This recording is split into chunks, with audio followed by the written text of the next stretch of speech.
Hello friends, कैसे हैं आप सब। जैसा कि आपको पता है कि नॉलेजिस्ट आपके लिए कैब के एग्ज़ाम के लिए डेली बेसिस पर स्टैटिस्टिक्स की क्लास लेकर आया है। और ये क्लास आज की हमारी 5th क्लास होने वाली है, जिसमें हम सैम्पलिंग टेक्निक्स के बारे में पढ़ेंगे। तो ये पार्ट 2 रहेगा इस क्लास का हमारा, क्योंकि सैम्पलिंग की जो इंट्रोडक्शन थी या फिर सैम्पलिंग के कुछ बेसिक पॉइंट्स थे वो हमने क्या है इस क्लास के पार्ट 1 में करवा दिए थे, जो कि आपकी क्लास नंबर 4 रहेगी। तो अगर आपको इस क्लास के पहले वाला या फिर इसके साथ लिंक्ड डाटा पढ़ना है तो आप क्लास नंबर 4 को वॉच कर लीजिएगा। हाँ जी, ऑल सेट। ओके। तो जैसे कि ये हमारी क्लास 5 है और ये हम सैम्पलिंग के ऊपर पढ़ रहे हैं, तो कल का रिव्यू दे देती हूँ मैं। जो हमारी प्रीवियसली क्लास हुई थी क्लास 4, उसमें हमने ये सारी चीज़ों को मैंने आपको पढ़ाया था, समझाया था। आप क्या है वीडियो को पॉज कर इनके नोट्स बना लीजिएगा या फिर इनको यहीं से सेल्फ स्टडी कर लीजिएगा।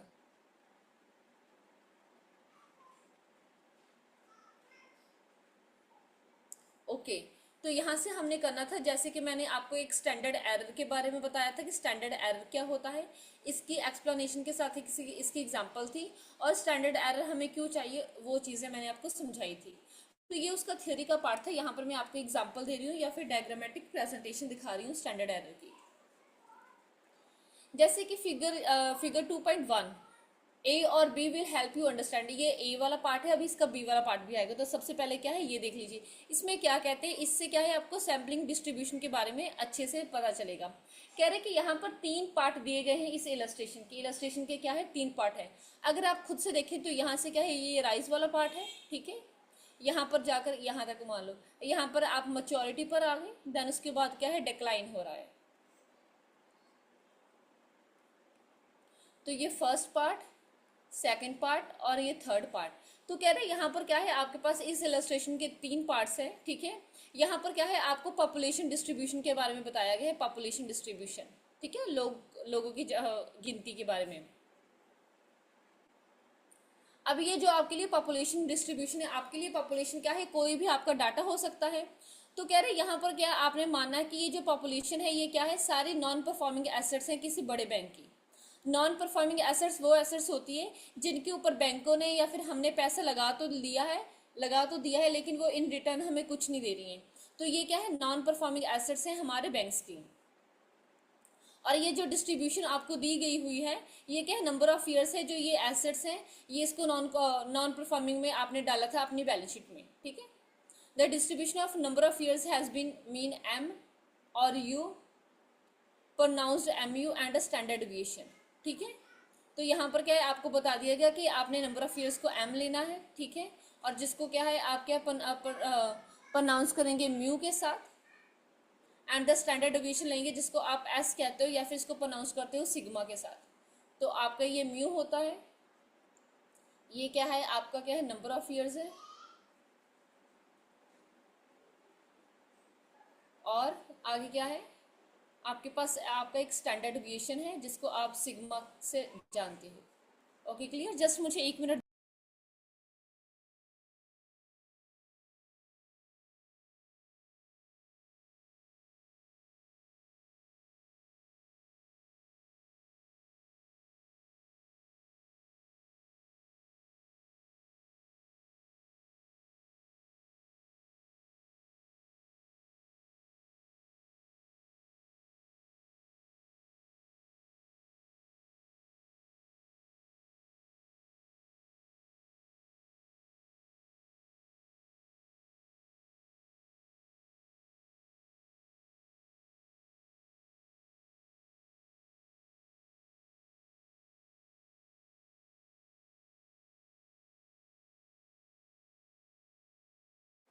हाँ जी, तो हम कहाँ थे। तो मैंने बताया आपको यहाँ पर कि नंबर ऑफ ईयर्स को आपने म्यू मानना है, एंड क्या है सिग्मा जो होता है ये आपका स्टैंडर्ड डिवीएशन होता है।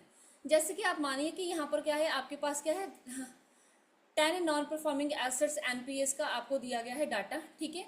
और there would be too many so we possibly cannot take. और क्योंकि हमारे पास बहुत ज़्यादा नॉन परफॉर्मिंग एसेट्स है हम सबको तो नहीं ले सकते, इसलिए हमने थोड़ों को लिया है। Next we would calculate mean and standard division for each one of the sample. अब आप यहाँ पर क्या है हर एक सैंपल के लिए क्या करेंगे मीन एंड स्टैंडर्ड डिवीजन को कैलकुलेट करेंगे, जैसे कि फिगर बी में बताया गया है। यहाँ पर आपका डाटा आपको निकाल कर दिया गया होगा। ठीक है, मीन, स्टैंडर्ड डिविएशन, ये सारी चीजें निकाल कर दी गई हैं।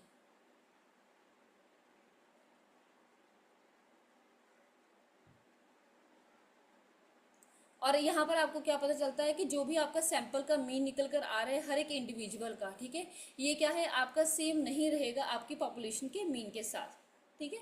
इसलिए क्या है, they would tend to be near the, बस ये क्या है, नियर अबाउट अप्रोक्सीमेट वैल्यूज होती हैं आसपास की पॉपुलेशन मीन की। अब ये सारा डाटा ना आपको एक थ्योरेटिकली दिया गया है, यहाँ पर आपको इसका कुछ है नहीं, ये आपको डाटा निकाल कर दिया गया है। चलो इसको तो चाहे आप रहने भी दोगे, ये तो है नहीं अभी आने वाला। चलिए यहाँ से करते हैं सैम्पलिंग फ्रॉम नॉर्मल पॉपुलेशन। अगर आपने क्या है, आपके पास जो डाटा है या फिर कुछ भी है वो आपका नॉर्मल पॉपुलेशन है, तो उसके लिए सैम्पलिंग कैसे करेंगे, सैम्पलिंग फ्रॉम नॉर्मल पॉपुलेशंस, ठीक है। तो आपके पास नॉर्मल पॉपुलेशन है, आप वहाँ से सैम्पलिंग कैसे करते हो, सैम्पलिंग डिस्ट्रीब्यूशन, इसके की कंसेप्ट, जैसे कि आपके पास पॉपुलेशन का मीन उन्होंने आपको निकाल कर दिया है mu 162.40, mean of sample mean, sample का मीन, पॉपुलेशन का मीन अलग है, सैंपल का मीन अलग है। तो सैंपल का जो मीन निकला था आपने इसी को क्या है पॉपुलेशन का मीन मान लिया था, ठीक है। ये क्या है, always true for the simple random sampling. और यहाँ पर क्या है, आपका सैंपल का मीन हमेशा पॉपुलेशन के मीन के बराबर होता है। आपने इसको क्या है, हमेशा क्या है, ट्रू ही मानना है। नॉर्मल पॉपुलेशन में आपका सैंपल का मीन ही आपका किसका आंसर होता है, आपका पॉपुलेशन के मीन का आंसर होता है। स्प्रेड ऑफ वैल्यूज, कह रहे जो वैल्यूज हैं आपकी, वो जो पीछे ये डायग्राम दिया गया था ना, इसमें बताया गया था आपका, ये जो वैल्यूज हैं आपके पॉपुलेशन के वैल्यूज हैं, ये रेंज करती है 156 to 170 के बीच में, ठीक है। सैंपल की मीन की वैल्यू रेंज कर रही है 159.32 to 165 में। और इससे हमें क्या पता चलता है कि सैंपल का जो मीन है ये लेस स्प्रेड है, डेट मीन्स यहाँ पर लेस वेरिएबिलिटी है, मतलब ज़्यादा क्या है, विभिन्नता नहीं है, ज़्यादा डिफ्रेंसिएशन नहीं है, नियर अबाउट वैल्यूज आ रही है।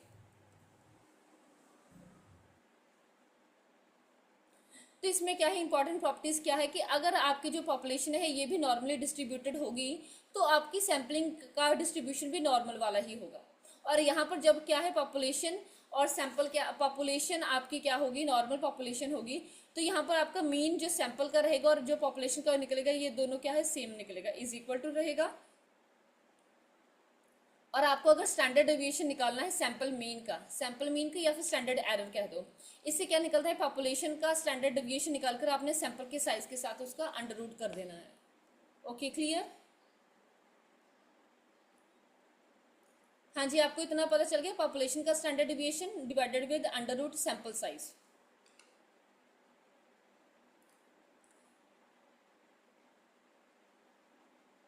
देखिए यहाँ पर standard error of the mean for the infinite. अब यहाँ पर क्या थी, आपकी जो पॉपुलेशन थी ये नॉर्मल पॉपुलेशन थी, और यहाँ पर जो आपकी पॉपुलेशन है वो इनफिनाइट है, अनगिनत पॉपुलेशन है आपकी, ठीक है। आपको नहीं पता है कि कितने लोग मेरी पॉपुलेशन के पास है, मेरे पास डाटा कितना है। तो यहाँ पर अगर आपने स्टैंडर्ड एरर निकालना है तो उसका फॉर्मूला क्या रहेगा, standard deviation divided with total of n. N क्या है, आपका सैंपल का साइज है। इसको आपने जैसे एग्जांपल में लगाया, जैसे कि आपके पास स्टैंडर्ड डिविएशन क्या था, 600 था, और आपके पास एन का अंडर रूट, तो अगर आपका सैंपल साइज सपोज करो 100 था तो इसका अंडर रूट किया तभी तो 10 आया, तो 600 को आपने 10 के साथ किया तो आपका स्टैंडर्ड एरर कितना आ गया, 60 आ गया।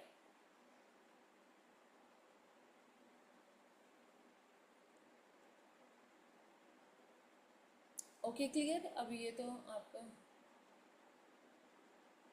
चलिए अब ये क्या है, यहाँ पर प्रोबेबिलिटीज आपकी शो हो रही है, मतलब डिफ्रेंसिएशन शो हो रहा है कि कितना कितना, इसमें ज़्यादा है इसमें कम है। अब यहाँ पर क्या है, हम सैम्पलिंग कर रहे हैं फ्रॉम नॉन नॉर्मल पॉपुलेशन। अब क्या है, जो आपने सैम्पलिंग करनी है और वो डाटा आपका कौन सा है, नॉन नॉर्मल पॉपुलेशन वाला है, जो पॉपुलेशन है वो आपकी नॉर्मल नहीं है, ठीक है। तो यहाँ पर क्या होता है, जब आपकी पॉपुलेशन नॉट नॉर्मली डिस्ट्रीब्यूटेड, आपकी पॉपुलेशन नॉर्मली डिस्ट्रीब्यूटेड नहीं होती है, तो जो सैम्पलिंग डिस्ट्रीब्यूशन होता है मीन का, ये क्या होता है, प्रिडिक्टेबल होता है। आप अंदाज़ा लगाते हैं कि इतना आया होगा, इसके आसपास आया होगा, आप एग्जैक्टली नहीं निकाल सकते हैं। क्लियर? तो यहाँ कहते हैं the sampling distribution of the mean, जो आपका क्या है, सैम्पल डिस्ट्रीब्यूशन है आपके मीन का, ये क्या है, प्रिडिक्टेबली बिहेव करेगा। जैसे कि 5 मोटरसाइकिल ओनर्स जो हैं with tyre lives totalling 36 month, तो उनके जो 5 अलग अलग बंदों का एक्सपीरियंस था कि उनके जो मोटरसाइकिल है ना, उनका जो टायर, 5 मोटरसाइकिल के ओनर्स हैं, उनका टायर कितना टाइम चलता है, उनका टायर कितना चलता है, 36 मंथ्स चलता है। तो ये पॉपुलेशन मीन आपका कितना आ गया, 36 डिवाइड विद 5, 7.2 मंथ्स। देन इसके बाद क्या होगा, बट वॉज डन, कह रहे all combination of 3 owners were considered. यहाँ पर आपने अलग अलग ओनर्स की 3 कॉम्बिनेशन बना दिए, पहले का दूसरे के साथ, पहले का तीसरे का साथ, पहले का चौथे के साथ, चौथे का पांचवे के साथ, ऐसे ऐसे करके आपने क्या है, सबका कॉम्बिनेशन बना देना है, ठीक है। देन उसके बाद आप सैंपल का मीन निकालेंगे और उनकी डिस्ट्रीब्यूशन निकालेंगे। अब यहाँ पर क्या है, की इनसाइट्स क्या है, आपको क्या पढ़ने वाली चीजें हैं। कह रहे population does not need to be normal for the mean of the sample means, ठीक है। जरूरी नहीं है कि आपकी पॉपुलेशन नॉर्मल भी हो, नॉर्मल ही होनी चाहिए। अगर आपने क्या करना है, अपने सैंपल का मीन निकालना है मीन्स में से, और ये किसके बराबर होता है, equal to the population mean. और यहाँ पर भी क्या है, आपका पॉपुलेशन का मीन और सैंपल का मीन दोनों बराबर आता है। और इस प्रॉपर्टी को आप क्या कहते हैं, सेंट्रल लिमिट थ्योरम कहते हो, जिसमें क्या कहा जाता है कि आपकी पॉपुलेशन को नॉर्मल नहीं होना चाहिए, या फिर अगर नॉर्मल नहीं भी है तो भी आपका पॉपुलेशन का मीन और सैंपल का मीन दोनों इज इक्वल टू या फिर एक दूसरे के बराबर ही आएंगे। ओके, चलिए अभी ये तो आप ये यहाँ पर आपकी एग्जांपल दी गई है सैंपल का कॉम्बिनेशंस बना बनाकर। चलो समझा देती हूँ। जैसे कि हमारे पास 5 ओनर्स थे, चेतन, दिनेश, ईश्वर, फिरोज एंड जॉर्ज। तो इनकी क्या है, इनकी जो गाड़ियों का मतलब टायर्स थे इनके मोटरसाइकिल के, किसका कितना चला। चेतन का जो गाड़ी मोटरसाइकिल का टायर था वो 3 मंथ्स चला, इसका भी, दिनेश का भी 3 मंथ चला, ईश्वर का 6 मंथ्स चला, फिरोज का 9 मंथ चला एंड जॉर्ज का 15 मंथ्स चला। तो अब हमने क्या है, इनका क्या है, कॉम्बिनेशन बनाना है, सबके कॉम्बिनेशंस। तो मैंने डिफरेंट कॉम्बिनेशंस बनाने की कोशिश की है। यहाँ पर जितने भी कॉम्बिनेशंस है 3-3 के बना रहे हो आप, ठीक है। जैसे कि 6, 9 और 5, 6, 9 और 5 इन तीनों का एक बना दिया, ये पहला वाला। देन उसके बाद 6 को हटा दिया आपने, फिर बना दिया 3, 9 और 5 का, दूसरा हो गया 3, 9 और 5 का। ओके, देन तीसरा कैसे निकाला है, फिर 3, 9, 5 हो गया, फिर 3, 6 और 9 का, ये हो गया आपका तीसरा वाला। देन उसके बाद 3, 6, 9 वाला चौथा हो गया था, और 3, 6 और 15 वाला ये पहले बना लिया था हमने। चलिए, और उसके बाद 6, 6, 9, उसके बाद आपने क्या किया, 6, 6, 9, 6 तो है ही नहीं, 3 है ये।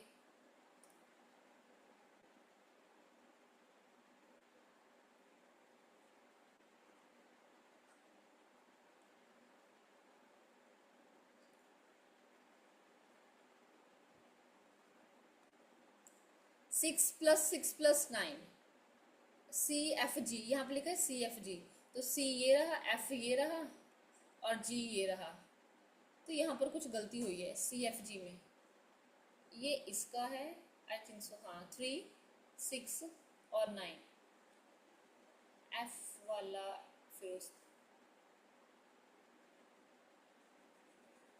CFG में आएगा 3 प्लस 9 प्लस 15, इसका मीन भी फिर गलत आ रहा है। इसी तरीके से आपने सब सारे कॉम्बिनेशंस बना लिए, और इनका मीन कैसे निकालती है, इन तीनों को प्लस करके 3 के साथ डिवाइड, क्योंकि नंबर ऑफ वैल्यूज, जैसे कि 6 प्लस 9 प्लस 15, इनका प्लस किया तो कितना आ गया आपके पास, 9, 1, 10, 15, 15 और 15 30, 30 आ गया, और ये 3 ही वैल्यूज थी तो 30 को आपने 3 के साथ डिवाइड कर दिया तो ये आ गया 10। ऐसे ही आपने सारे मीन निकाल लेने, ऐसे सारे कॉम्बिनेशंस बना लिए, जितने भी पॉसिबल कॉम्बिनेशंस बन पा रहे हैं आपके। देन उसके बाद आपने इनका क्या कर लिया, मीन निकाल लिया। हाँ जी, क्लियर, ओके।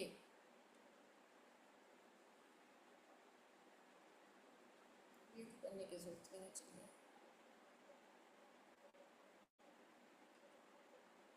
अब यहाँ पर ये करिए, ये इंपॉर्टेंट है आपके लिए, सेंट्रल लिमिट थ्योरम।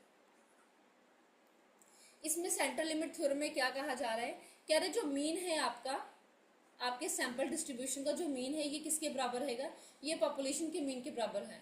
तो ये जो मीन है मेरा सैंपल का, ये किसके बराबर है, ये मीन जो मेरा पॉपुलेशन का आएगा इसके बराबर है। हाँ जी, clear. If the population is not normal, अगर पॉपुलेशन आपकी नॉर्मल नहीं भी है तो भी होगा, अगर पॉपुलेशन नॉर्मल है तो भी होगा ये एक दूसरे के बराबर, और अगर पॉपुलेशन नॉर्मल नहीं है तो भी ये एक दूसरे के बराबर ही रहेंगी, ठीक है। जैसे जैसे आपका सैंपल का साइज इंक्रीज होता जाएगा, ठीक है, the sampling distribution becomes more normal. तो ये चाहे अब नॉर्मल थी, जैसे जैसे आप सैंपल का साइज बढ़ाते जाओगे बढ़ाते जाओगे बढ़ाते ही जाओगे, वैसे वैसे क्या है, ये जो हमारा सैंपल का जो साइज था ना, ये क्या होता जाएगा, और ज्यादा क्या होता जाएगा, नॉर्मल होता जाएगा। चाहे आपकी पॉपुलेशन की शेप कुछ भी हो, जैसी मर्जी आपकी पॉपुलेशन हो। हाँ जी, क्लियर।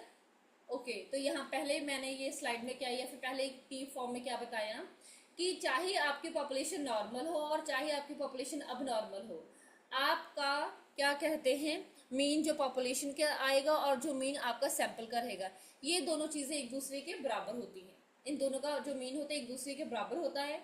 और जैसे जैसे आप अपने सैंपल का साइज बढ़ाते जाएंगे, वैसे वैसे क्या है, जो आपका क्या है, सैंपल का डिस्ट्रीब्यूशन था ना, जैसे जैसे सैंपल का साइज बढ़ाया, तो जो जैसे जैसे आपका सैंपल का जो डिस्ट्रीब्यूशन था वो नॉर्मल होता जाएगा।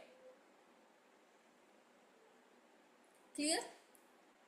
देन उसके बाद आ गया इंपॉर्टेंट फैक्ट्स क्या है हमारे सीएलटी के, सेंट्रल लिमिट थ्योरम के। Even small samples can lead to an approximately normal sampling distribution.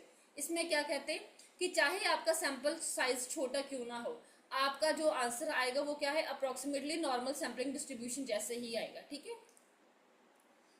Statistician क्या कहते हैं, अगर आपका जो सैंपल का साइज है वो 30 से कम है, ठीक है, तो आपका जो आंसर आएगा वो नॉर्मल, आपने सैंपल का साइज 30 से कम लेना है अगर आप नॉर्मल अप्रोक्सीमेशन कर रहे हो। क्लियर।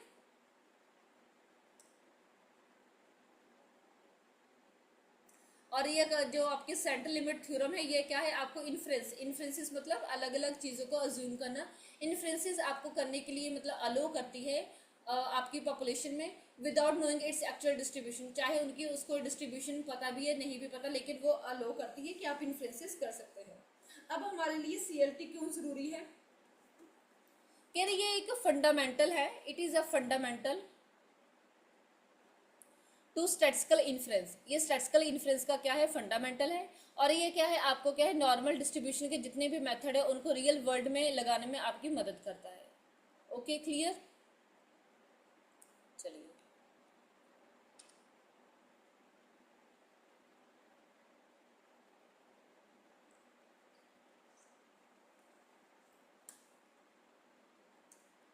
जैसे कि एग्जांपल देखिए, ये जो बैंक के टेलर्स होते हैं उनके पास क्या 5 साल का एक्सपीरियंस है, तो उनकी मीन अर्निंग कितनी आ रही है, 19,000 आ रही है, और उनकी स्टैंडर्ड डेविएशन कितना है, उनका 2,000 रुपये है। तो ये सैंपल का साइज आपका क्या है, 30 से कम वाला है, ठीक है। तो आपका सैंपल साइज आपका क्या रहेगा, यहाँ पर उन्होंने आपको गिवन दिया है 30। तो कितनी प्रोबेबिलिटी है कि आपका सैंपल मीन 19,750 आएगा। सैंपल का मीन ये क्या है, आपको सैंपल का मीन 19,750 से ज़्यादा आएगा। तो यहाँ पर आपने स्टैंडर्ड एरर निकाल दिया। स्टैंडर्ड एरर का फॉर्मूला मैंने आपको पहले भी बताया था, standard deviation divide with total of n. तो 2,000 डिवाइड विद √30, ये आपका नियर अबाउट 365.15 आ जाएगा। जब आपका सैंपल साइज 30 या 30 से कम का होगा तभी आप क्या है, सीएलटी अपनी थ्योरम को अप्लाई कर सकते हैं। ओके, वही चीज़ों को बार बार दिया है ये तो।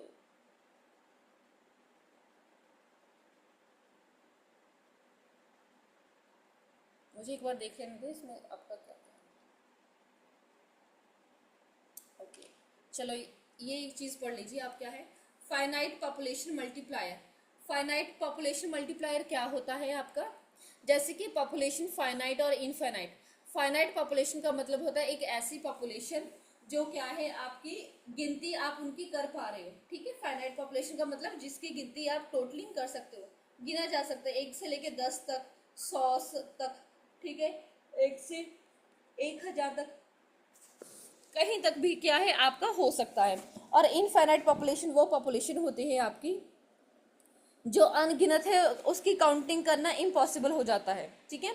इसको क्या किया जाता है, इसको आप क्या है, इसको आप स्टैंडर्ड एरर के फॉर्मूला में यूज़ करते हो, या फिर उसमें अज्यूम किया जाता है कि अगर आपकी पॉपुलेशन इनफाइनाइट है, ठीक है, तो जो आपने एक बार सैंपल निकाल दिया ना उसको आप रिप्लेस नहीं कर सकते हो। इनफाइनाइट पॉपुलेशन में आपने एक बार सैंपल चूज़ कर लिया कि मैंने इस चीज़ को सैंपल लेना है, तो आप उसको बार बार रिप्लेस करके कोई और क्या है सैंपल नहीं ले सकते हैं, ठीक है। बट क्या है, अगर हम अपनी रियल लाइफ की बात करें, अगर हम अपनी रियल लाइफ की बात करें, मैनी पॉपुलेशंस आर, हमारी बहुत सी पॉपुलेशंस फाइनाइट होती है, जैसे कि एक कंपनी में कितने एम्प्लॉयज़ हैं, क्लास में कितने स्टूडेंट हैं, एक फैक्ट्री में दिन में कितना प्रोडक्ट बनता है, एक सिटी में हमारे क्या है, सिटी एजेंसी में कितने हमारे क्लाइंट्स हैं, ये सारी चीज़ें जो हम स्टैंडर्ड एरर क्या है निकालते हैं, the standard error needs to be adjusted. तो इसी तरीके से हमें क्या है अपने स्टैंडर्ड एरर को भी एडजस्ट करना पड़ता है using a finite population correction factor. तो यहाँ पर आप फाइनाइट पॉपुलेशन करेक्टर का यूज़ करके अपने स्टैंडर्ड एरर को क्या करते हैं, एडजस्ट करते हैं।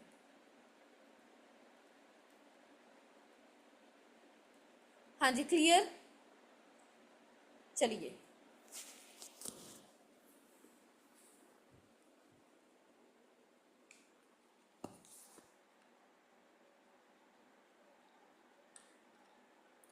अब यहाँ से हम स्टार्ट करते हैं आज की रिवीजन हमारी, कि हमने क्लास नंबर 4 में और क्लास नंबर 5 में जितना भी पढ़ा है इन सारी चीज़ों की क्या है रिवीजन हम करने जा रहे हैं। हाँ जी, क्लियर है ना आपको। ये रिवीजन करेंगे तो ये हमारा सैम्पलिंग वाला जो मेथड है या फिर ये जो सैम्पलिंग का आपका टॉपिक है ये आपका कंप्लीट हो जाएगा। अगर हम सिंपल रैंडम सैम्पलिंग की बात करें तो इसमें क्या है, जो हमारा हर एक जो पॉसिबल सैंपल होता है उसके पास क्या है, has different probability of selection. उनकी सबकी अलग अलग प्रोबेबिलिटी होती है, एक ही प्रोबेबिलिटी 2, एक ही प्रोबेबिलिटी 3, एक ही प्रोबेबिलिटी 4, सबके डिफरेंट डिफरेंट प्रोबेबिलिटी आती है कि अलग अलग आती है, ठीक है। The higher chance of being excluded, या फिर उनकी मतलब उनके पास क्या होता कि जो ज़्यादा चांस होता कि इस चीज़ को नहीं लिया जाएगा। मतलब सिंपल रैंडम में क्या हर एक चीज़ के ज़्यादा चांसेस होते हैं कि उसको निकाल दिया जाएगा, एक्सक्लूड कर दिया जाएगा। या फिर क्या कहते हैं कि सबके सिलेक्ट होने की प्रोबेबिलिटी इक्वल रहती है, ठीक है, इक्वल है सबकी। रैंडम किसी को भी उठाना तो किसी की भी बारी आ सकती है, तो सबके क्या है इक्वल चांसेस हैं। एंड फोर्थ क्या कहता है, फिक्स नंबर ऑफ रिपीटेशंस, हर एक चीज़ क्या है एक फिक्स नंबर बार क्या है आपकी रिपीट होगी।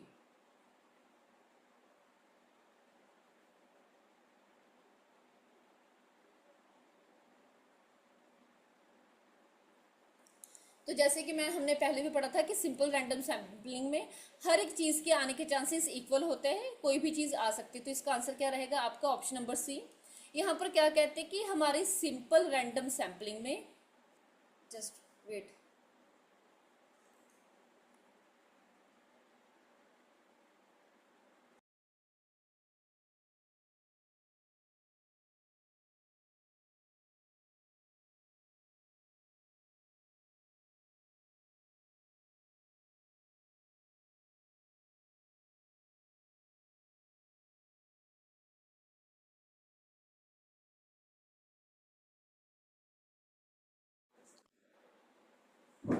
हाँ जी, कहाँ थे हम, कि हम सिंपल रैंडम सैम्पलिंग में तो जो हर एक हमारा सैंपल होता है उसके क्या होते हैं सेम चांस, या फिर आप कह सकते हो इक्वल चांस, सेम ही चीज़ होती है कि उसको क्या है सिलेक्ट किया जा सकता है पूरी पॉपुलेशन में से। Okay, clear. चलिए नेक्स्ट क्वेश्चन देखिए, सैम्पलिंग विदाउट रिप्लेसमेंट। सैम्पलिंग हमने करनी है पर रिप्लेसमेंट नहीं करनी है। Once an item is selected without replacement में क्या होता है, अगर कोई आइटम आपकी एक बार सिलेक्ट हो जाती है तो उसके साथ क्या होगा, it can be selected again, उसको दोबारा से भी सिलेक्ट किया जा सकता है। It is removed from population, या फिर उसको पॉपुलेशन से निकाल दिया जाएगा, या फिर आप सारा का सारा प्रोसेस क्या है दोबारा से रीस्टार्ट करेंगे, ठीक है। या फिर क्या है, या उसको क्या है रिप्लेस करके किसी और के साथ कर दिया जाएगा।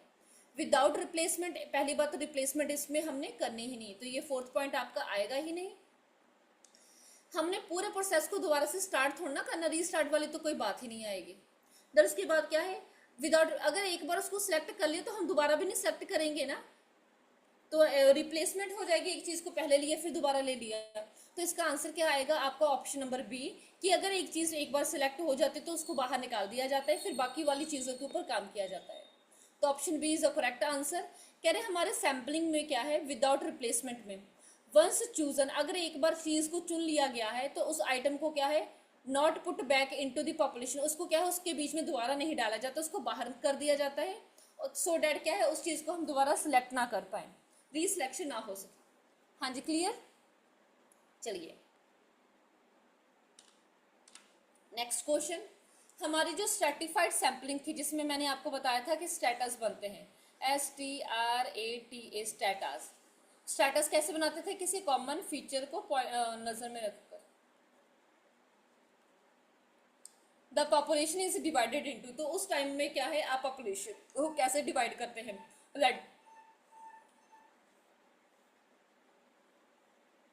रैंडम इंटरवल्स में, कोई भी कहीं से भी ले लिया तो ऐसा तो कुछ है ही नहीं।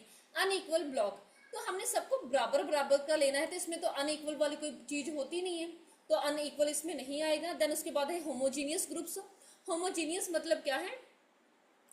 कॉमन चीज जिसमें पाई जा रही है, और हेट्रो का मतलब होता है डिफरेंट। तो इसका आंसर यहीं से क्लियर हो रहा है कि हम स्ट्रेटिफाइड सैम्पलिंग में क्या करते हैं, हम होमोजीनियस ग्रुप्स को लेते हैं जिसको हम स्टेटस कहते हैं। यहीं पर वही चीज कह रही है कि स्ट्रेटिफाइड सैम्पलिंग में जो पॉपुलेशन है इसको क्या है, स्टेटस में डिवाइड किया जाता है, जिसका मतलब क्या होता है, होमोजीनियस ग्रुप्स, ऐसे ग्रुप जिसका जो फीचर है या फिर करेक्टरिस्टिक्स है वो सिमिलर पाए जाते हैं। Okay, clear to everyone? चलिए नेक्स्ट क्वेश्चन करते हैं हम। Stratified sampling is most useful when, तो इसका आंसर आप मुझे बताएंगे कि स्ट्रेटिफाइड सैम्पलिंग आपकी कहाँ पर ज़्यादा अच्छी होती है उसको लगाना। तो इसको हमने स्ट्रेटिफाइड सैम्पलिंग में पढ़ा था, तो अगर आपको याद है या कुछ भी है तो आप क्या है मुझे कमेंट में आंसर बता सकते हैं।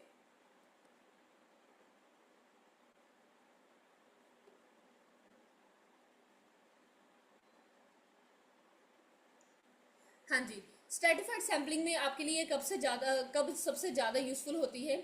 जब आपकी पॉपुलेशन होमोजीनियस होती है, या फिर जब आप पॉपुलेशन को डिफरेंट ग्रुप्स में डिवाइड करते हो, जब हर एक सैंपल के आने के चांसेस इक्वल होते हैं, या फिर आपने जो सैंपल्स लिए होते हैं वो विदाउट रिप्लेसमेंट लिए होते हैं। हाँ जी, बताइए इसका आंसर क्या आएगा? अगर पूरी पॉपुलेशन होमोजीनियस है, बेसिक बात सुनो, अगर पूरी पॉपुलेशन ही आपकी होमोजीनियस है तो आपको तो स्टार्टअप बनाने की जरूरत ही नहीं है, वो तो एक ही ग्रुप बन जाएगा, एक ही स्टार्टअप बनेगा पूरी पॉपुलेशन का। तो ऑप्शन 1 इसका आंसर नहीं हो सकता है। Samples are drawn without replacement, आप क्या है बिना रिप्लेसमेंट के, मतलब एक बार जिस चीज को ले लिया आप उसको बाहर निकाल देते हो, बाहर थोड़ा निकाला हमने, तो उसकी ग्रुपिज्म करना है, तो ऑप्शन डी इसका आंसर नहीं आएगा। और स्ट्रेटिफाइड सैम्पलिंग हमारी क्या है, रैंडम सैम्पलिंग तो है नहीं कि हर एक चीज के आने के चांसेस इक्वल रहेंगे, तो क्या है ऑप्शन सी भी नहीं आएगी, तो इसका आंसर आएगा ऑप्शन बी। जहां पर पहले ही पॉपुलेशन को आपने ग्रुप्स में डिवाइड किया हुआ है, तो वहां पर आपने बस देखना है कि उस ग्रुप में जितने भी चीजें हैं या फिर जितनी भी पॉपुलेशन है सबके फीचर्स सेम है कि नहीं है। Okay, clear? जैसे कि ऑप्शन नंबर बी कह रहे कि स्ट्रेटिफाइड सैम्पलिंग वहां पर सबसे अच्छा काम करते हैं जब क्या है पहले से पॉपुलेशन को आपने क्या है ग्रुप्स में डिवाइड किया हुआ है।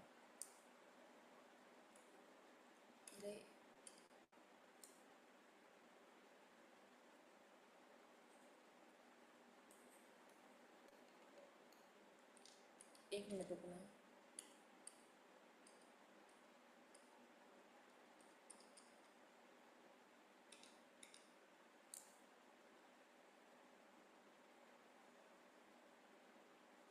ओके, यहाँ पर देखिए क्या कहते हैं कि स्ट्रेटिफाइड सैम्पलिंग आपके लिए क्या है, कहाँ पर यूजफुल होती है या फिर बेस्ट होती है, जहाँ पर आपकी पॉपुलेशन को पहले से ही स्टेटस में डिवाइड किया हो जाता है, जैसे कि एज के हिसाब से, इनकम ग्रुप्स के हिसाब से, किसी भी तरीके से क्या है स्टेटस पहले से डिवाइडेड है। Okay, clear? चलिए नेक्स्ट क्वेश्चन। आप कह रहे हैं कि नीचे जो आपको पॉइंट्स दिए गए हैं 1 2 3 4 5 या ABCD, उसमें से बेस्ट एग्जाम्पल बताइए कि स्ट्रेटिफाइड सैम्पलिंग की सबसे बेस्ट एग्जाम्पल क्या है। Picking names from a hat, hat से नाम को चूज करना, सिलेक्टिंग एवरी 10th यूनिट, तो आप क्या है 10वां 20वां फिर 30वां 30th फिर 40th फिर 50th, ऐसे ऐसे क्या है आइटम्स को चूज कर रहे हो। Choosing people based on age groups, यहाँ पर क्या आप लोगों को एज ग्रुप के हिसाब से ले रहे हो, या फिर आप किसी को भी रैंडमली उठा रहे हो, हर एक और एवरी वन को आपने लेना है। तो जहाँ पर आपने एक कॉमन फीचर के हिसाब से चीज़ को लिया है, जैसे कि उनकी एज का ग्रुप, इस हिसाब से लोगों को अलग अलग चूज करके ग्रुप्स में बांट दिया, तो ये क्या है बेस्ट एग्जाम्पल है आपकी स्ट्रेटिफाइड सैम्पलिंग की। Age based selection is a stratum based approach, यहाँ पर क्या है सबसे अच्छा रहेगा कि यहाँ पर अगर आप स्ट्रेटिफाइड सैम्पलिंग लगा रहे हो या फिर इस पर ही स्ट्रेटिफाइड सैम्पलिंग आपकी लगेगी। हाँ जी, क्लियर? चलिए नेक्स्ट क्वेश्चन देखिए। अब स्ट्रेटिफाइड सैम्पलिंग का क्या है सबसे की एडवांटेज बताइए कि क्या सबसे ज़्यादा अच्छा वाला फ़ायदा रहता है। ये क्या है, बहुत क्विकर इजीली आप तेज़ी से अगर अदर मेथड्स के हिसाब से इसको यूज़ कर सकते हैं। इसमें आपको आगे क्लासिफिकेशन करने की ज़रूरत नहीं है। ये क्या है, रिफ्लेक्ट करता है पॉपुलेशन के सारे फीचर्स को एक अच्छे तरीके से। और यहाँ पर क्या है, आप प्रोबेबिलिटी का यूज़ नहीं करते या फिर प्रोबेबिलिटी को अवॉइड किया जाता है। तो आंसर क्या रहेगा इसका? इसका आंसर रहेगा ऑप्शन नंबर सी। अलग अलग ग्रुप्स बनाए हैं आपने, अलग अलग ग्रुप्स हैं आपके पास, सबके अलग अलग गुण रहेंगे, अलग अलग फीचर्स रहेंगे, तो सारी पॉपुलेशन के सारे फीचर्स आपके अच्छे से दिख रहे हैं। तो option C is the correct answer. इसमें कहते हैं कि स्ट्रेटिफाइड सैम्पलिंग हम इसलिए अच्छी मानी जाती है बाकियों के हिसाब से, क्योंकि ये क्या है, रिप्रेजेंट कर रही है सारे ग्रुप्स को आपके पॉपुलेशन में, जिसकी वजह से सारे पॉपुलेशन के सारे फीचर्स भी दिखाई दे रहे हैं। हाँ जी, क्लियर? ओके, आगे देखिए, क्लस्टर का आंसर क्वेश्चन आ गया हमारे पास।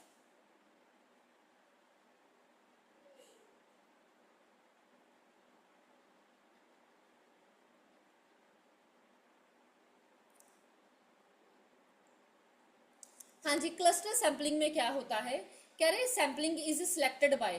क्लस्टर सैम्पलिंग में क्या करते हैं, जो आपने सैंपल चूज करना है आप कैसे करते हो, पिकिंग इंडिविजुअल्स रैंडमली, आप किसी भी क्या है इंडिविजुअल को उठा लेते हो। तो आप रैंडमली तो भाई सिंपल रैंडम सैम्पलिंग में करते हो, ये तो आएगा ही नहीं इसमें।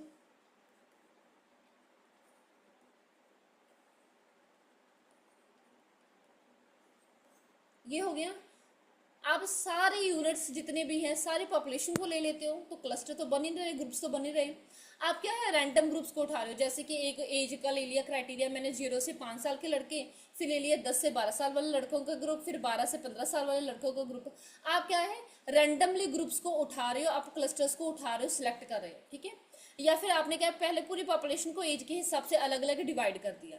तो आपने क्या करना, जो सैंपल लेना है वो आप कैसे लेंगे, आप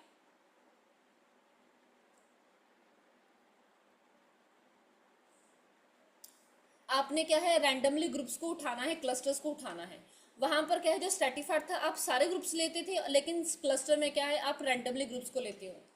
तो कह रहे कि क्लस्टर सैम्पलिंग में क्या होता है आपका, आप अंटायर ग्रुप को क्या है सिलेक्ट करते हो रैंडमली, अलग अलगली, and all units within those groups were आर सर्वेड, और उसके अंदर जितने भी आपके क्या है छोटे ग्रुप्स होते सबका क्या है सर्वे किया जाता है।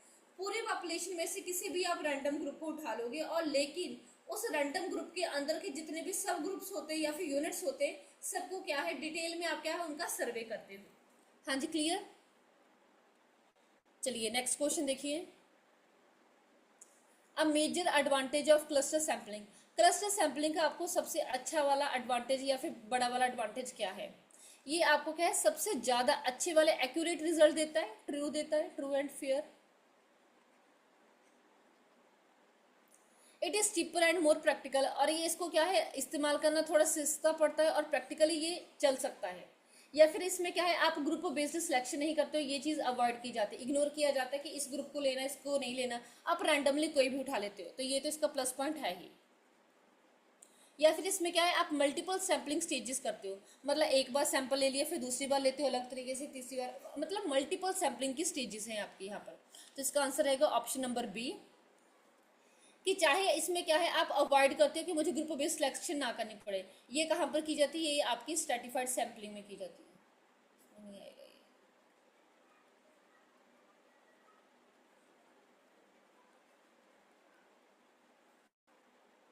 इसका मेजर एडवांटेज ये है कि ये क्या है, कॉस्ट में कम लगता है, reduces cost and efforts specially in the large और स्प्रेड आउट पॉपुलेशन। जहाँ पर पॉपुलेशन आपकी बहुत ही बिखरी हुई है और बहुत ही ज़्यादा मात्रा में है, वहाँ पर क्या है आप क्लस्टर सैम्पलिंग को यूज़ करते हो। हाँ जी, क्लियर? ओके, आगे देखिए। What is the statistics in sampling. Statistics का क्या मतलब होता है आपकी सैम्पलिंग में?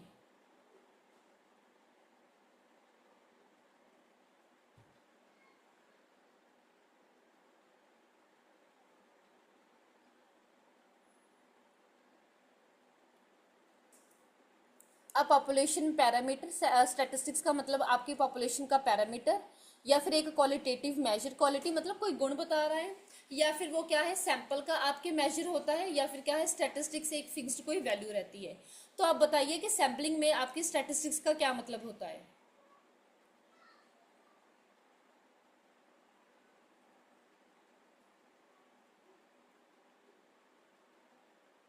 हाँ जी, तो इसका आंसर रहेगा हमारा option number C, a measure from the sample. अगर आपने सैंपल का कोई भी मेजर किया है, कोई भी चीज निकाली, तो उसको आप क्या कहते हो, स्टैटिस्टिक्स कहते हो। कह रहे a statistics is a characteristics calculated from the sample data. जो सैंपल के डाटा में से आपने कोई भी चीज निकाली, जैसे सैंपल के डाटा का मीन निकाल दिया, सैंपल के डाटा का स्टैंडर्ड डिवीएशन निकाल दिया, कोई भी मेजर आपने सैंपल के साथ कर लिया, तो उसको आप क्या कहेंगे, आप उसको स्टैटिस्टिक्स कहेंगे। हाँ जी, clear to all, okay. Next देखिए, the standard error of the mean measures. तो जो आपने मीन निकाला हुआ है, उसका जो स्टैंडर्ड एरर होता है वो क्या, किसको मेजर करता है, किस चीज को, क्या है, मीन का स्टैंडर्ड एरर किसको मेजर करता है, the variability of the population. Population में कितनी विभिन्नता है, डिफरेंट डिफरेंट अलग अलग प्रजातियां हैं, विभिन्नता कितनी है उसको बताता है आपकी। The accuracy of the sample mean as an estimate of the population mean. तो ये बताता है कि आपका, आपने जो सैंपल के मीन को पॉपुलेशन का मीन मान लिया है, ये कितना एक्यूरेट है, इसकी एक्यूरेसी का लेवल बताता है, ठीक है। देन उसके बाद ये मीडियन डेविएशन बताता है या फिर मोड ऑफ डिस्ट्रीब्यूशन बताता है। तो ये चीज़ें तो पढ़ी नहीं है, तो इसका आंसर रहेगा हमारा ऑप्शन नंबर बी। इसमें क्या कहते हैं वो, कि जो हमारा स्टैंडर्ड एरर होता है आपका, ये क्या है, आपको बताता है, tells how much the sample means may differ due to the chance. तो सैंपल के मीन से पॉपुलेशन का मीन, दोनों चीजें एक दूसरे से कितनी विभिन्न अलग अलग हो सकती हैं बाई चांस, और कितना ये एक दूसरे के क्या है, सेम सेम है। हाँ जी, clear. When the finite population, when is the finite population correction factor used. आपका जो फाइनाइट पॉपुलेशन करेक्शन था, अभी हमने लास्ट स्लाइड में पढ़ा था अपने, उसको क्या है, जो आपकी फाइनाइट पॉपुलेशन करेक्शन फैक्टर है आपका, F C, F C finite population correction factor, इसको आप कब यूज करते हो, व्हेन सैम्पलिंग विद रिप्लेसमेंट। जब आप सैम्पलिंग क्या है, रिप्लेसमेंट के साथ कर सकते हो, एक बार किसी और तरीके से इकट्ठा कर लिया, दूसरी बार किसी और तरीके से कर लिया। जब आपकी पॉपुलेशन आपकी इनफाइनाइट होती है, पॉपुलेशन ही आपकी इनफाइनाइट है आपकी, for finite population without replacement, या फिर आपने फाइनाइट पॉपुलेशन लेनी है लेकिन वो चीज़ें रिप्लेस नहीं होनी चाहिए, या फिर एक सिस्टमेटिक सैम्पलिंग नहीं। तो फाइनाइट पॉपुलेशन तो फाइनाइट के साथ आएगा, प्लस आपने याद रखना है कि विदाउट रिप्लेसमेंट हर एक काम किया जाता है, कि जिस चीज़ को आपने एक बार ले लिया, आप उसको बार बार नहीं लेंगे, उसको आप बाहर निकाल देंगे, बाकी में से सिलेक्ट करेंगे। तो इसका आंसर है हमारा ऑप्शन नंबर सी। ये क्या है, फाइनाइट पॉपुलेशन जो करेक्शन फैक्टर है, ये तब लिया जाता है जब आपकी पॉपुलेशन भी फाइनाइट हो और आपने विदाउट रिप्लेसमेंट उसको लेना हो सैंपल को। It adjust the standard error when sampling from a finite population without replacement. ये आपके स्टैंडर्ड एरर को क्या करता है, एडजस्ट करता है।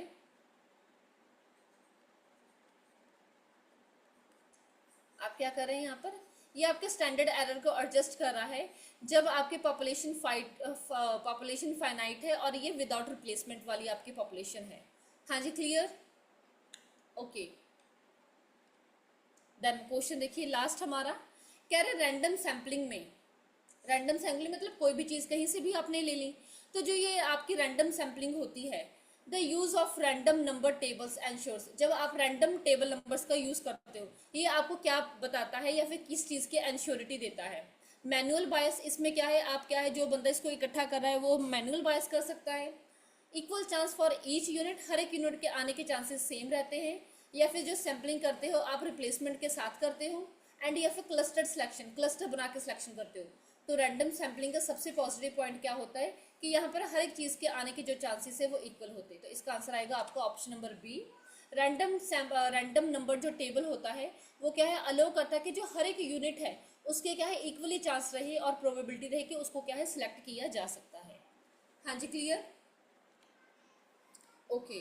तो ये मैंने आपको क्या है, जितने भी आपके एमसीक्यू थे सारे बता दिए हैं, ठीक है। अगर आपको कोई भी डाउट है तो आप मेरे से अभी पूछ लीजिए, मैं उसको क्या है एक बार क्लियर करवा दूँ।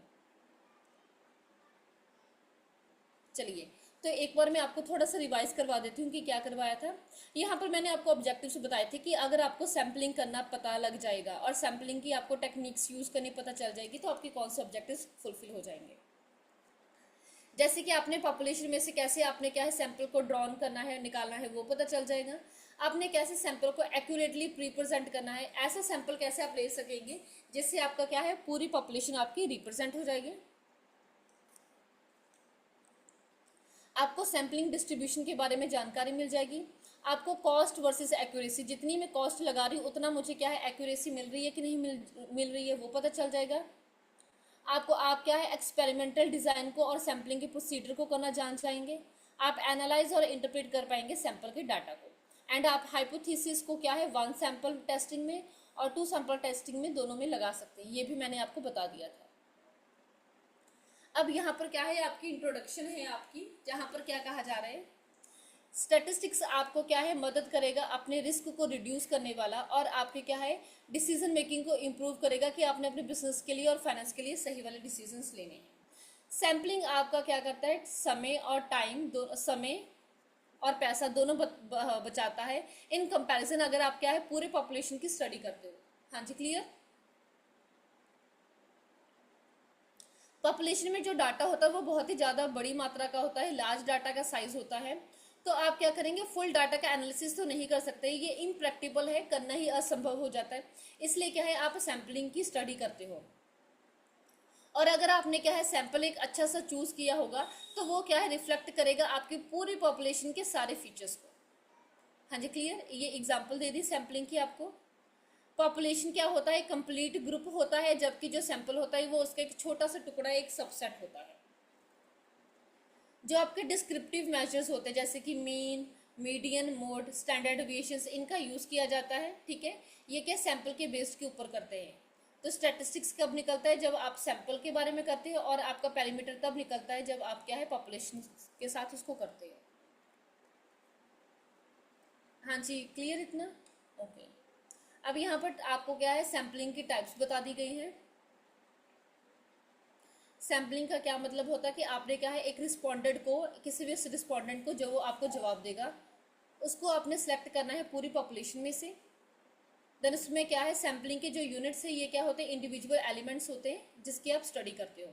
जो सैंपल का साइज है ये क्या है आपके नंबर ऑफ यूनिट्स हैं जिसको आपने सेलेक्ट किया है। इसमें 2 मेन मेथड होते हैं, रैंडम और नॉन रैंडम। रैंडम सैम्पलिंग में क्या है हर एक आइटम के आने के चांसेस इक्वल होते हैं, और यहाँ पर नॉन रैंडम में जो भी आपने क्या है सिलेक्शन करना है अपने सैंपल का, वो अपने पर्सनल नॉलेज या फिर अपने पर्सनल ओपिनियन के हिसाब से आप करते हो। हाँ जी, क्लियर।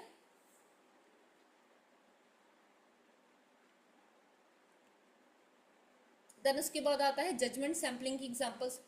जैसे कि जियोलॉजिस्ट क्या है सिलेक्ट करता है कि कौन सा टेरन लेना है, उसने ऑयल एक्सप्लोरेशन के लिए पायलट टेस्टिंग करता है न्यूज़पेपर के एक सेलेक्टेड सिटी एरिया में।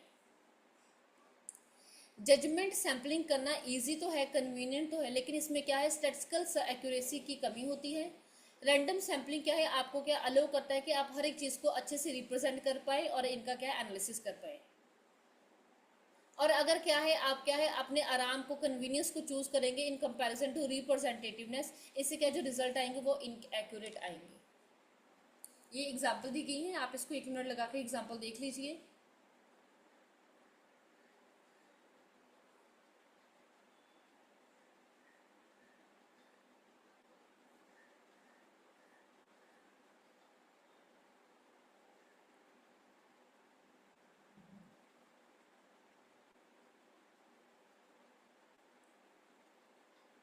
हाँ जी, देख लिया। ओके, अब यहाँ पर क्या है आगे आपके पास रैंडम सैम्पलिंग की टाइप्स है। First one is a simple random sampling, systematic sampling, stratified sampling and cluster sampling. ये 4 आपकी सैम्पलिंग की टाइप्स है। सबसे पहले सिंपल रैंडम सैम्पलिंग में क्या होता है, यहाँ से मैं आपको बोलकर बता देती हूँ कि सिंपल रैंडम सैम्पलिंग में आपका हर एक आइटम के आने के चांसेस इक्वल होते हैं कि उसको सिलेक्ट किया जाएगा। जैसे कि पॉपुलेशन में 4 टीनेजर्स है ABCD, तो आपने क्या सैंपल साइज 2 का लेना है। 2 को क्या है कोई टॉक शो दिखाना है, उनको दिखाना है। तो इसमें क्या है मैंने विदाउट रिप्लेसमेंट बिना किसी बंदे को या फिर बिना किसी ग्रुप को रिपीट किए इनके कॉम्बिनेशन बना लिए। A का B के साथ, A का C के साथ, फिर A का D के साथ, फिर B का C के साथ, B का D के साथ और C का D के साथ। टोटल आपके क्या है 6 सैंपल आ गए। तो हर एक सैंपल के चूज होने की प्रोबेबिलिटी कितनी आ जाएगी, डेट इज 1/6। और हर एक बंदा क्या है 3 बार आ रहा है, जैसे ए द 3 बार आ रहा है, एक यहाँ पर, एक यहाँ पर, एक यहाँ पर, बी आ रहा है, एक यहाँ पर, एक यहाँ पर, एक आर। डेट मीन्स हर एक टीनेजर 3 बार अपीयर हो रहा है 6 के सैंपल में। तो हर एक स्टूडेंट की आने के चांसेस क्या रहेंगे, 3/6 रहेंगे, 1/2। ठीक है, इसको कटिंग कर देंगे, 1/2 आ जाएगा। जो टाइप्स है सैम्पलिंग की, एक होती है विदाउट रिप्लेसमेंट और एक होती है विद रिप्लेसमेंट। विदाउट रिप्लेसमेंट में क्या होती है कि अगर एक आइटम को या फिर एक चीज को आपने एक बार सिलेक्ट कर लिया तो उसको क्या है आप पॉपुलेशन में दोबारा नहीं डालते हो, आप उसको क्या है बाहर निकाल देते हो। जैसे कि आपने एक स्लिप को क्या है निकाला है, ठीक है, और उसको अलग रख दिया, देन उसके बाद जो सेकंड आपने स्लिप निकालनी है तो वो क्या है जो बाकी वाली स्लिप्स बची थी आप उसमें से निकाल रहे हो। क्लियर। एंड विद रिप्लेसमेंट में क्या होता है आपका, जो भी आइटम आपने सेलेक्ट करनी है इसके क्या है आप उसको दोबारा से क्या है उसी डब्बे में या फिर बाउल में डाल देते हो, और यहाँ पर हर एक पर्सन के फिर से चांसेस होते हैं कि उसको दोबारा से सिलेक्ट किया जा सकता है। हाँ जी क्लियर। अब उसके बाद हमारी जो पॉपुलेशन होती है वो दो तरह की होती है, फाइनाइट और इनफाइनाइट। फाइनाइट पॉपुलेशन वो जो क्या है काउंटेबल है, जिसको गिना जा सकता है, और इनफाइनाइट जो अनकाउंटेबल है, जैसे कि सारे प्राइम नंबर्स को निकालना, ये सारी चीज़ें क्या है जिसको अनगिनत होती है चीज़ें, कोई एंड ही नहीं है जिसका। ओके। ये रैंडम सैम्पलिंग आप कैसे करते हो उसकी ये टेक्निक बताई गई है आपको। सिस्टमैटिक सैम्पलिंग में स्टेटास आपको मैंने बता दिए थे, ठीक है, कब यूज़ किया जाता है, और क्लस्टर सैम्पलिंग इनका सबका क्या वो था कंपैरिजन था, और स्टैंडर्ड एरर मैंने आपको बता दिए थे। स्टैंडर्ड एरर का फॉर्मूला क्या होता है, स्टैंडर्ड एरर आपका क्या होता है सैम्पलिंग डिस्ट्रीब्यूशन का होता है। एक तो होता है स्टैंडर्ड एरर ऑफ मीन, जिसमें क्या है आप वेरिएबिलिटी देखते हो सैंपल की मीन्स की, और स्टैंडर्ड एरर ऑफ प्रोपोर्शन, इसमें क्या है आपने जो भी प्रोपोर्शन लिया होता है ना, अलग अलग पार्ट्स लिए होते उनका ये बताया जाता है। क्लियर। और तो आज कर लिया था सब हमने, तो इसी के साथ हमारी आज की क्लास ख़त्म होती है। मैं उम्मीद करती हूँ कि आपको मेरी आज की क्लास अच्छी लगी होगी। जितना भी आपने क्या है सैम्पलिंग में बारे में मैंने आपको पढ़ाया है, आपको सारी चीज़ें क्लियर होगी होंगी। मिलते हैं हम कल की क्लास में एक नए टॉपिक के साथ, फ्रेश नया टॉपिक स्टार्ट करेंगे। बने रहिए मेरे साथ ऐसे ही। Thank you so much for attending my classes और अपने पेशेंस के साथ मेरे साथ बने रहने के लिए।